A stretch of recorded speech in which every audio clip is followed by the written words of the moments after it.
Emmett Rowe was the kind of person who never invited trouble. He preferred quiet spaces, rock samples, and nights spent cataloging minerals under a desk lamp. On the evening he vanished, the spring air was warm enough to draw students outside, yet Emmett stayed later than usual in the campus geology lab. By the time he walked out, the sky had fallen into a deep charcoal shade and most of the path lights were flickering. His friend Lena Mears texted him at 10 p.m. asking if he wanted a ride, but Emmett replied that the walk along Hollow Road helped him clear his head. He always said something felt different about that road. The trees grew too close, as if leaning over to listen. The air carried strange echoes that never quite matched the source. Lena warned him again not to take it alone this late, but he didn't answer. Hollow Road earned its name decades earlier when hikers complained about impossible sound reflections. A voice shouted at one end would return as a whisper behind the caller. Footsteps would copy themselves in mismatched rhythm. Most chalked it up to strange terrain and wind patterns, but locals knew better. They said Hollow Road had something inside it. Something that didn't want to be found. Emmett's last confirmed sighting came from a security camera outside the campus library. He crossed the street with a slow, heavy gait, shoulders slumped under his backpack. He looked exhausted. A second camera at the road entrance caught him stepping into the tree line, adjusting his bag strap. Then he disappeared into the shadows. There were no more recordings. The next morning Lena noticed he never texted goodnight. She called him, then his roommate, then the campus office. By noon, Officer Brantley Lowe was knocking on her apartment door. He asked her to walk him through Emmett's usual route. When they reached the mouth of Hollow Road, a gust of wind rolled through the trees, carrying a faint ringing sound, almost like a faraway bell. The search team found Emmett's footprint trail about a mile down. They followed it until the prints stopped abruptly on dry dirt, with no sign of disturbance. No drag marks, no animal tracks, no indication he had stepped anywhere else. It looked as if he had simply vanished mid-stride. As officers fanned out, Lena wandered toward the ditch that lined the road. Something had caught her attention. A metallic scraping sound echoed from the drainage tunnel beneath the soil. It repeated at odd intervals, sharp then soft, like a spoon tapping a bowl. She called for the officers, but before they reached her, she crouched near the tunnel opening. Then she froze. Inside the tunnel, from far down the dark throat of concrete, she heard a voice. At first it sounded like Emmett calling her name. Weak, strained, broken by static. She shouted back, but the reply came wrong. It echoed her words in his voice. Every syllable was slightly distorted, like someone had pressed her speech through a damaged recorder before repeating it. Officer Lowe pulled her away and ordered a technical team to sweep the tunnel. They sent in a crawler drone with a light attached. Minutes passed. Then the feed caught a smear of something on the tunnel wall. The closer the drone moved, the clearer it became. Emmett's backpack strap. It had been shredded as if scraped along jagged stone, yet the tunnel walls were smooth concrete. The strap was the only physical evidence the search yielded that day. They never found the backpack itself. That night Lena sat with Officer Lowe in the command tent. She finally told him something she had never mentioned before. 2 weeks earlier, Emmett had shown her a voice recording he captured while walking Hollow Road. He held his phone close and whispered, "Listen." On the recording, his footsteps slowed. Then another set of steps joined in, matching his rhythm. Except Emmett had been alone. Lena remembered the final part of the recording most vividly. Emmett whispered, "Is someone there?" A moment later his own voice answered back from behind him. But he hadn't spoken. Lena didn't know it then, but Emmett Rowe would become the first of 3 disappearances connected to Hollow Road. And each case would reveal something darker waiting in the spaces where sound bends wrong. Frostline Station sat on a ridge of blue ice more than 300 miles from the nearest town. To most people, it was the kind of place nightmares used as inspiration. Endless white horizons, silence that pressed on the skull, and nights where the wind carried low moaning pitches that made new staff think someone was crying outside. Marin Silva had been at Frostline for only 4 months, but she had already learned that the station had its own presence. A quiet one. A watching one. Marin worked as a radio technician, maintaining the antenna array and keeping the communication lines stable. Timo Halden, her co-worker and closest friend on base, often teased her for triple-checking the frequency logs, but she had good reason. The signals had been acting strange. Not failing, just behaving in ways radio science didn't support. Cold distortion, she called it. Your voice goes out clear but comes back as if someone else had copied it with unfamiliar emphasis. 3 nights before she vanished, Marin woke to a tapping sound. Gentle. Rhythmic. Like fingernails on metal. She sat up and listened. The sound came from beneath the floor grate beside her bed. She shook the fatigue from her head and lifted the grate a few inches. Only darkness and frozen pipes lay below. The tapping stopped. When she lowered the grate, it resumed, softer now, as if whatever was doing it had moved farther down. Marin told Timo the next morning, but he brushed it off with a shrug. Buildings made noises in extreme cold. Things contracted and expanded. She accepted the explanation but still kept her boots by the bed from then on. The second night of tapping was worse. This time the pace was frantic, like something was trying to get her attention. She heard a faint voice blending with the taps, not in words but in tone. As if someone was speaking through a mouth filled with ice. She whispered hello and the reply came immediately, mimicking her voice but misplacing the emotion. It did not sound curious or calm. It sounded hungry. When she told Timo again, he finally agreed to check under the floorboards. They peeled back the grate and lowered a thermal camera. All they saw was the crawlspace and a cluster of frozen condensation. But Marin insisted the sound came from deeper. Timo noticed something else though. The frost around the grate had melted in an odd pattern. It looked like a handprint dragged downward. By the third night, Marin was exhausted.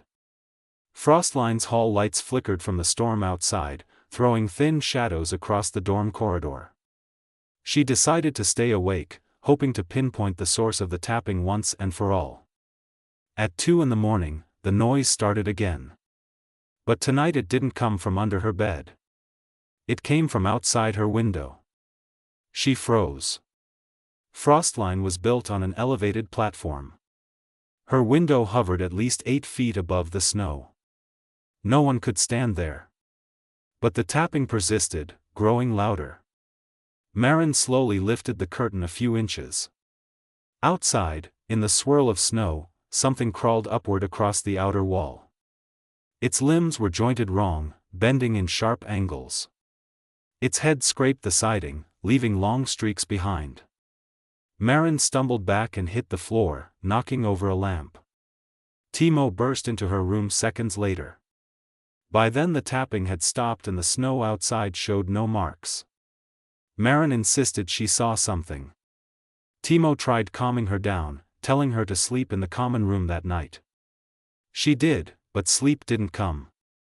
The next day Marin asked Dr. Rain Deloff, the station medical officer, if anyone had shown signs of cold-induced hallucinations. She hoped he would tell her she was just tired and stressed. Instead he revealed something that made her skin tighten. Every few years someone at Frostline reported tapping beneath their floor or voices in the static. And every few years someone disappeared after reporting it. Marin tried to laugh it off, but the fear stayed in her throat. On the morning she vanished, the logbook showed nothing unusual. She performed routine antenna checks.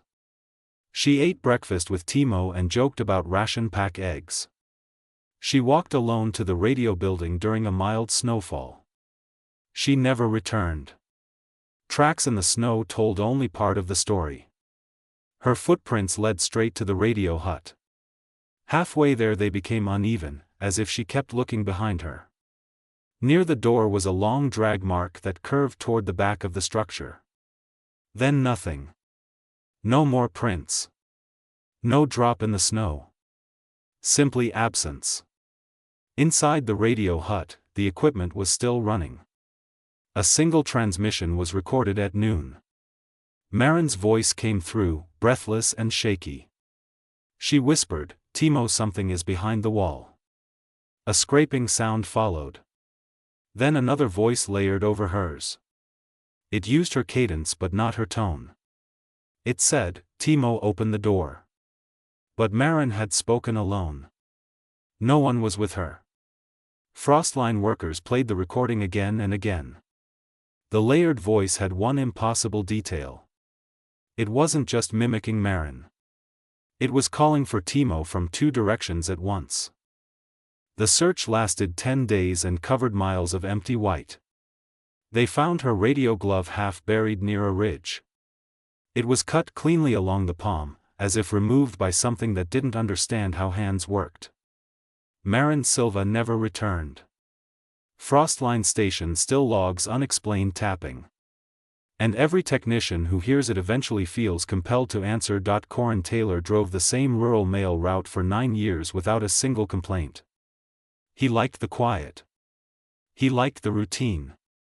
He liked that the back roads gave him time to think without anyone asking him to talk. The only part of the route he disliked was the segment near Brenner's Lot, a stretch of farmland long abandoned. Most people in the county called it the Whisper Barn. The barn got its name from a story older than the road itself. Travelers swore that if you walked past it after sunset, the boards would shift and release faint whispers, like someone speaking through rotted wood. The farmers who once owned the land refused to rebuild after a series of disappearances on the property, and over time the barn sank into its crooked posture as if ashamed of what it contained. Corin avoided lingering near the place. He drove a little faster and kept his radio on low so the static drowned out anything else. He never delivered mail there. The address had long been removed from the system. Still, every time he passed, he felt the same pressure in his chest, as though something inside the barn turned its attention toward him. On the morning he vanished, Corin left his house at dawn. According to Juliet Bren, a local folklorist who knew more stories about the barn than anyone, the day felt off from the start. The clouds hung low like bruises spread across the sky and the wind blew in short bursts instead of steady streams.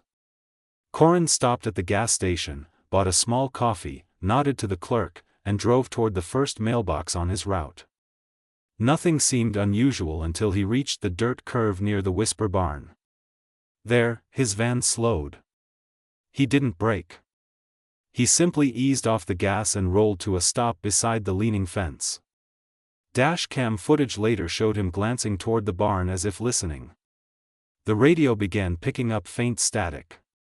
Then a voice in the background, soft, strained, almost thoughtful. Corin whispered, "No, no, no, please not today." The barn door shifted open. No wind touched it. The camera caught only the corner of the structure, but it was enough to see a shadow move inside. Corin opened his door, stepped out, and stared into the darkness of the doorway. His breath fogged as though the air around him had dropped 30 degrees. He took one step forward. Then another. He walked into the barn and the door swung shut behind him with a dull thud. The footage ended. When Corin failed to return home that evening, Deputy Sol Ryman was sent to search for him. The mail van sat empty by the fence, engine off, keys still in the ignition. The air around the barn smelled like cold earth and rusted nails. Sol called out Corin's name, but the barn answered with a quiet rasp. He thought it was wind at first. Then he realized there was no wind at all. Inside the barn, dust hung in motionless sheets. Rafters bent overhead like ribs of an enormous skeleton. Sol swept his flashlight in arcs and saw nothing unusual until the beam hit a stack of envelopes. Dozens of them lay scattered across the floor, most unstamped, many addressed in handwriting that didn't match Corin's. Juliet arrived an hour later, after hearing about the missing driver. She moved through the barn with an unease that bordered on dread. Near the far wall she found Corin's delivery log lying open. Several entries had been written after the time Corin vanished according to the dash-cam timestamp. The handwriting was his, but the sentences made no sense. Most were fragments. Some were pleas. One line repeated several times. It waits in the rafters but wants the floor. Soul climbed a ladder to check the beams overhead. Dust fell in thin clouds as he tapped each board. Nothing. No sign of Corin. No sign of forced entry or hidden spaces. Just as he started down the ladder, Juliet called him over to the far corner. Something was etched into the wall, a new carving in fresh wood. The mark was shaped like a long open mouth with brush-like lines radiating inward. Juliet touched it with her gloved hand. Splinters broke away easily. The carving was warm. Then the barn exhaled. Dust lifted in a wave, rising upward as though pulled from the floor. The rafters creaked. Soul heard whispering threaded through the creaks, layered voices, some deep, some sounding exactly like Corin. Juliet grabbed his arm and guided him toward the door.